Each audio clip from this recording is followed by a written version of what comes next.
பிரபத்யேதம் கிரிம் பிராயः ஸ்ரீனிவாசானுகம்பயா இக்ஷுசார ஸ்ரவந்தியேவ என்மூர்த்தியா சர்க்கராயிதம். திருமலை திருவேங்கடமுடையானுடைய திவ்ய ஆஸ்தானமாக திகழ்கிறது. இந்த மலையானது கிழக்கு தொடர்ச்சி மலை என்று அழைக்கப்படுகிற ஒரு மலைத்தொடர்ச்சியின் பகுதியாக திகழ்கிறது. நல்ல மலை மலைத்தொடர் என்றும் இதை அழைக்கிறார்கள். இந்த மலைக்கே ஒரு சிறப்பு உண்டு. இந்த நல்ல மலையை பார்த்தோம் என்றால் இது ஆதிசேஷனே வந்து சயனித்தது போல் இருக்கிறது என்று புராணங்கள் சொல்லுகின்றன. ஆதிசேஷனுக்கு தலைப்பகுதி இருக்க வேண்டும், நடு உடல் பகுதி இருக்க வேண்டும், கடைசியில் வால் பகுதி இருக்க வேண்டும். இந்த மூன்றுமாகத்தான் பகவானுடைய புகழ்பெற்ற 3 தலங்கள் இருக்கின்றன என்று தெரிவிக்கிறார்கள். ஆதிசேஷனுடைய தலைபாகத்தை போல்தான் 7 மலைகள் 7 குன்றுகளை உடைய திருவேங்கடம் திருமலை பிரதேசம் இருக்கிறது.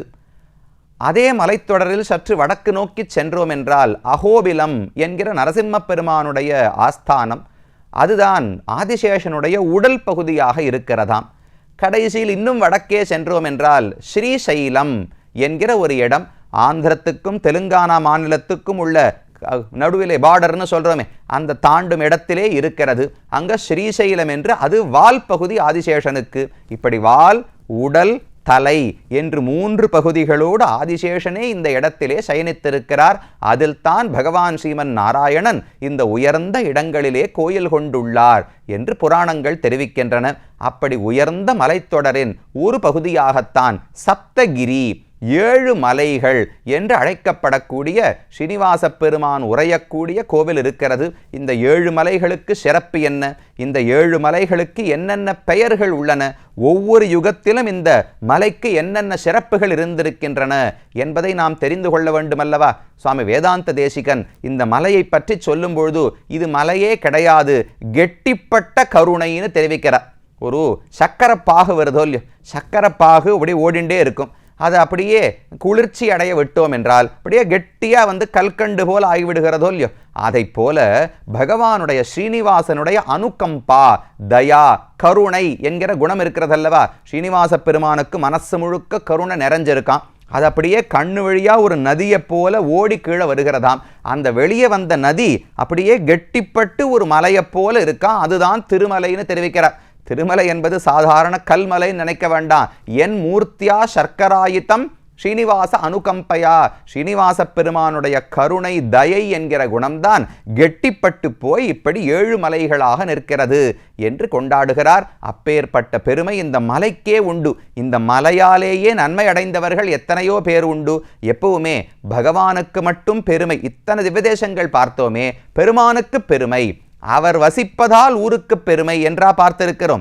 பகவான் அந்த இடத்துக்கு வந்து சேர்வதற்கு முன்னாலே அது ரொம்ப புனிதமான தலமாக இருக்கும். அங்கு நீராடி பல ரிஷிகளும் தவம் செய்திருப்பார்கள். அப்ப முன்னமே புனிதமாக இருந்த இடத்தில் பகவானும் வந்து சேர்ந்து பெருமை சேர்க்கிறார் என்றுதான் கொள்ள வேண்டும். அதை போல இந்த ஊருக்கே பல பெருமைகள் உண்டு. இந்த மலைக்கான பெயர்களை பார்த்தோம் என்றால் முதல்ல கருடாத்ரி, கிரீடாத்ரி என்று பெயர்கள் காணப்படுகின்றன. பல பெயர்கள் உண்டு. ஒவ்வொன்னாடி என்று சொல்றேன், அதுக்கு கதை என்னன்னு பார்ப்போம். கருடாத்ரி, கிரீடாத்ரி என்று முதல்ல கிருதயுகத்திலேயே இந்த மலைக்கு பெயர் இருந்திருக்கிறது.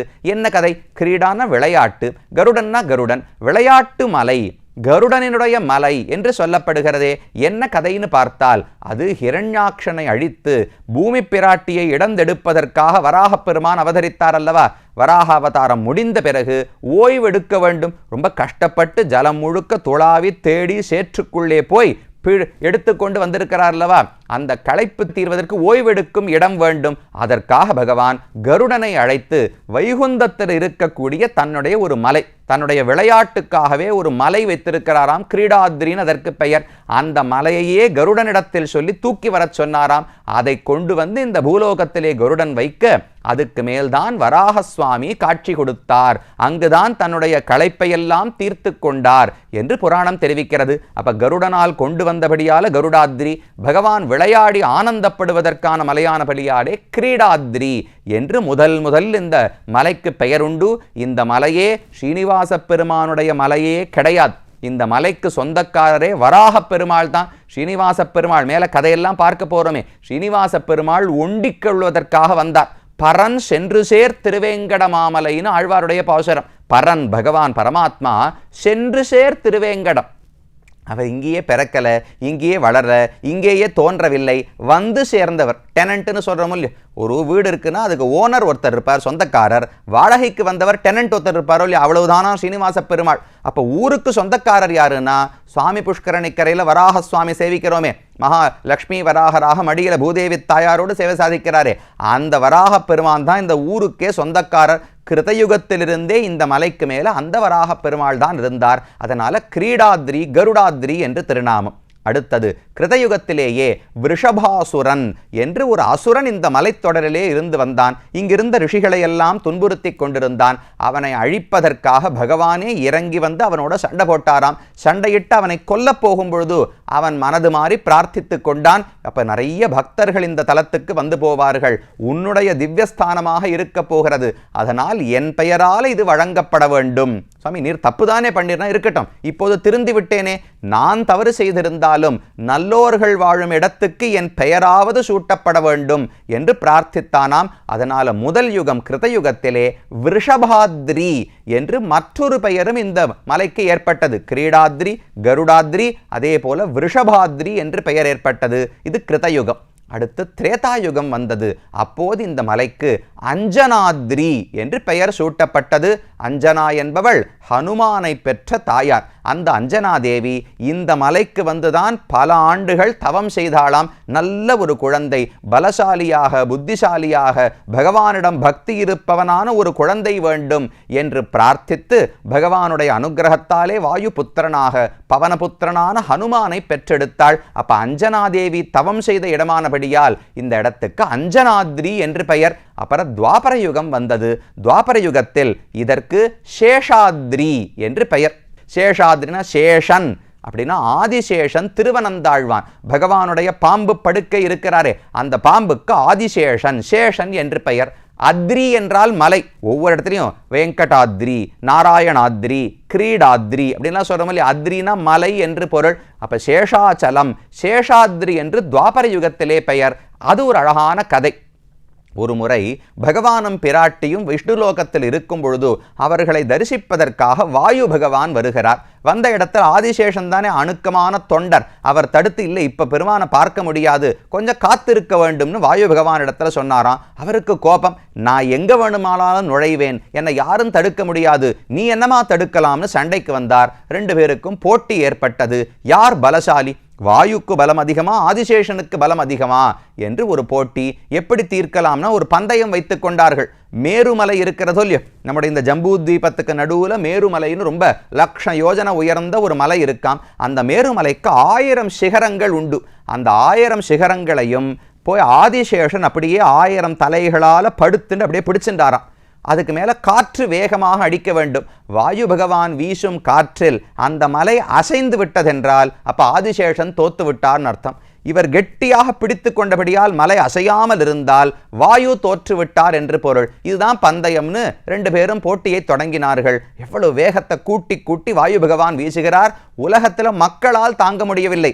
ஆதிசேஷனும் அசைந்து கொடுக்கவில்லை, வாயு பகவானும் வேகத்தை கூட்டிக் கொண்டே போகிறார். மக்கள் துன்பம் தாங்க முடியாமல் பகவானிடத்தில் பிரார்த்தித்தார்களாம். அப்போ மெதுவா பகவான் நாரதருக்கு செய்கை காட்டுறார். காட்டின உடனே அவர் தன்னுடைய வீணை வச்சுட்டு இருப்பாரோ இல்லையோ, வீணையில மெதுவாக இசை மீட்ட தொடங்கினார். இசையை கேட்ட உடனே ஆதிசேஷன் பாம்பு தானே, அப்ப பாம்புக்கு அந்த இசையை கேட்ட உடனே சட்டுன்னு ஒரு டிஸ்ட்ராக்ஷன், அதில் ஒரு கவனம் திரும்பி போனது. 1000 தலைகளால் கெட்டியாக பிடிச்சிட்டு இருந்தவர் ஒரு தலையை மட்டும் உயர்த்தி அந்த வீணையினுடைய இசையை கேட்டாராம். அந்த ஒரு தலை உயர்த்தப்பட்ட உடனே வாயு பகவான் வேகமாக அடித்தார். அந்த மலையினுடைய சிகரம் பெயர்ந்து கொண்டு வந்து நேர பூமியிலே வந்து விழ வந்தது. அவ்வளவு பெரிய மலை பூமியில் விழுந்தால் என்ன ஆகும்? உடைந்தே போய்விடும், பெரிய அனர்த்தம் ஏற்படும் அல்லவா? உடனே ஆதிசேஷன் வேகமாக இந்த இடத்துக்கு வந்து தன்னுடைய உடலையே சுற்றி கொண்டு இந்த இடத்துல படுத்து கொண்டாராம். அவர் பேரிலேயே இந்த மலை வந்து விழுந்து அது சேஷாச்சலம் சேஷாத்ரி.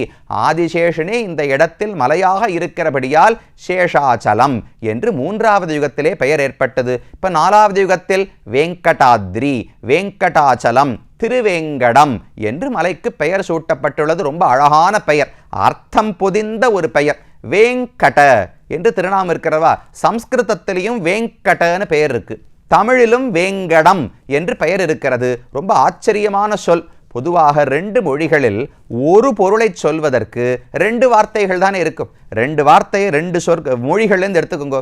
2 வார்த்தைக்கும் பொருள் வெவ்வேறத்தான் இருக்கும். போனா போகிறது ஒரே பொருளை குறிக்கக்கூடிய 2 சொற்களை 2 மொழியில் கண்டுபிடிச்சிடலாம். இப்போ சேர்னு சொல்கிறோம், நாற்காலின்னு சொல்கிறோம். 2 வெவ்வேறு வார்த்தைகள், 2 வெவ்வேறு மொழிகள், ஆனால் பொருள் ஒன்று அல்லவா. இந்த வார்த்தைக்கு என்ன ஆச்சரியம்னா 2 மொழிகள், சம்ஸ்கிருதத்திலும் சரி தமிழிலும் சரி, வேங்கடம்னு சொன்னால் ஒரே பொருள் தான் கிடைக்கும் பாருங்க. சம்ஸ்கிருதத்தில் கட அப்படின்னா எரிக்கிறதுன்னு அர்த்தம், தாகம் எரிக்கிறதுன்னு அர்த்தம். வேம் அப்படின்னா பாபங்கள்னு பொருள். வேம் கட, பாபங்கள் எரிக்கப்படும்னு அர்த்தம். தமிழுக்கு வாங்கோ, கடன் அப்படின்னு சொன்னா பாபம்னு அர்த்தம். வேம் அப்படின்னா வெந்து போவது, எரிப்பதுன்னு அர்த்தம். அப்ப பாபங்கள் எரிக்கப்படும் சம்ஸ்கிருதத்தில் அர்த்தம், எரிக்கப்படும் பாபங்கள் தமிழில் அர்த்தம். இப்போ 2 பாஷைகளிலும் வேங்கடம்னு சொன்னால் பாபங்களை போக்கக்கூடிய மலை என்று பொருள் கிடைக்கிறது. இதுக்கு ஒரு கதை இருக்கு. பக்கத்தில் காளஹஸ்தின்னு இருக்கே, அந்த இடத்துல புரந்தரர்னு ஒருத்தர் இருந்தார். அவருடைய மகனுக்கு மாதவன் பெயர். கல்யாணம் எல்லாம் ஆகி குழந்தைகளோடு நல்லவராகத்தான் வாழ்ந்து வந்தார். திடீரென்று குந்தளா என்று வேறு ஒரு பெண்ணிடத்திலே ஆசை கொண்டார். தன் குடும்பத்தை விட்டுவிட்டு அவளோடையே சென்று விட்டார். 12 ஆண்டு காலம் இந்த பக்கமே வரல, அவளோடையே இருந்தால். அந்த பெண் மரணமடைந்து விட்டாள். என்ன பண்றது தெரியாம செல்வத்தை எல்லாம் இழந்து அப்படியே பிச்சை எடுத்துக்கொண்டு திரிந்து கொண்டு வந்தவர் ஒரு முறை சில பக்தர்கள் எல்லாம் எங்கேயோ யாத்திரையாக சென்று கொண்டிருந்தார்கள். சரி, எங்கேயோ போகிறார்களே, நாமும் போவோம், ஏதாவது உணவு கிடைக்கும் என்பதற்காக அவர்களோடு சேர்ந்து பிரயாணிக்க தொடங்கினார். இந்த திருமலையினுடைய அடிவாரத்தில் ஆழ்வார் தீர்த்தம்னு இருக்கு, இன்னைக்கும் இருக்கு. ஆழ்வார் தீர்த்தத்துக்கு வந்து அங்கு நீராடி விட்டு அமர்ந்து கொண்டிருந்தார்களாம். அங்க வந்தவுடனே அவருக்கு என்னமோ ஒரு வருத்தம். இவ்வளவு நாட்களாக நாம தவறாக கழித்து விட்டோமே, குடும்பத்தை விட்டு மனைவி மக்களை விட்டு எல்லாவற்றையும் இழந்து இப்படி ஆகிவிட்டோமேன்னு ரொம்ப வருத்தப்பட்டார். தன்னுடைய நிலை, தன்னுடைய செயலுக்காக வருந்தினார். சரின்னு பக்தர்களோடு மேலே போனார். மலை ஏறும்போது எல்லாரும் கோவிந்தா கோவிந்தான்னு கத்தினார்களாம். சரின்னு இவரும் கத்திண்டே மேலே போனார். மலைக்கு மேலே போய் நின்ன உடனே இவருடைய உடலிலிருந்து ஏதோ துர்கந்தம், தவறான நாற்றங்கள் எல்லாம் வீசினவாம். அவருடைய உடம்பே அப்படியே பற்றி கொண்டு எரிய தொடங்கித்து. எரிஞ்சு அணைந்த பிறகு பார்த்தால் அப்படியே ஒளிமயமான திருமேனி. இவருக்கே ரொம்ப அழகான உடல் வந்து விட்டதாம். தன்னிடத்தில் இருந்த பாபங்கள் எல்லாம் நீங்கிவிட்டன, குற்றங்கள் அனைத்துமே மன்னிக்கப்பட்டன என்று அவர் புரிந்து கொண்டார். நல்லவராக வாழ்ந்து அவரே அடுத்த பிறவிகளிலே வைகுந்தத்தை அடைந்தார் என்று புராணம் தெரிவிக்கிறது. அப்ப வேங்கடம், நாம செய்த பாபங்கள் எத்தனை இருந்தாலும் வெறுவர கொன்னு சுட்டிட்டு ஈட்டிய வினையரேலும் அறிவினை பயனதுய்யார்னு ஆழ்வார் தெரிவிக்கிறார். அப்படி பாபங்களை போக்கும் மலை. எத்தனை பெயர்கள் சுப்பிரபாதத்தில் பாடுறோம் இல்லையோ, ஸ்ரீ சேஷசைல கருடாச்சல வெங்கடாத்ரி நாராயணாத்ரி விஷபாத்ரி விஷாத்ரி முக்கியாம் ஆக்கியாம் தொதீய வசதேஹே அனிஷம் வதந்தி ஸ்ரீ வெங்கடாச்சலபதே தவ சுப்பிரபாதம். அனிஷம் தினமும் விடாமல் பக்தர்கள் உன்னை வந்து சேவிக்கிறார்கள்னு சொல்லல, உன் திருமலையினுடைய பெயர்களை பாடுகிறார்கள். சேஷசைலம், கருடாச்சலம், வெங்கடாத்ரி, நாராயணாத்ரி, விஷபாத்ரி, விஷாத்ரி, எத்தனை பெயர்கள். இந்த நாமங்களை சொல்லிக்கொண்டே பாபங்களை எல்லாம் போக்கிக் கொள்ளலாம். பக்தர்களுக்கு அது ஒரு ஆனந்தம் இல்லையோ. திருமலை திருமலை, திருவேங்கடம் திருவேங்கடம் திருவேங்கடம்னு சொல்லியே பக்தர்கள் எல்லாம் உன்னை வணங்குகிறார்கள். அப்படிப்பட்ட வெங்கடாச்சலபதே தவ சுப்பிரபாதம், உனக்கு இனிய காலையாக இருக்கட்டும், நீ எழுந்திரு என்று அவனுக்கு சுப்பிரபாதத்தை பாடுகிறோம். அப்ப இத்தனை பெருமைகள், ஊருக்கு என்ன பெருமை, ஸ்தானம் என்னன்னு பார்த்தோம். இந்த மலைக்கே இத்தனை பெருமைகள் இருக்கின்றன என்பதையும் புரிந்து கொண்டோம். இனி இந்த மலையில் இருக்கக்கூடிய தீர்த்தங்கள் எவை, இந்த மலைக்கு பகவான் எப்படி வந்து சேர்ந்தார் என்பதையெல்லாம் அடுத்தடுத்த பகுதிகளிலே அனுபவிக்கலாம்.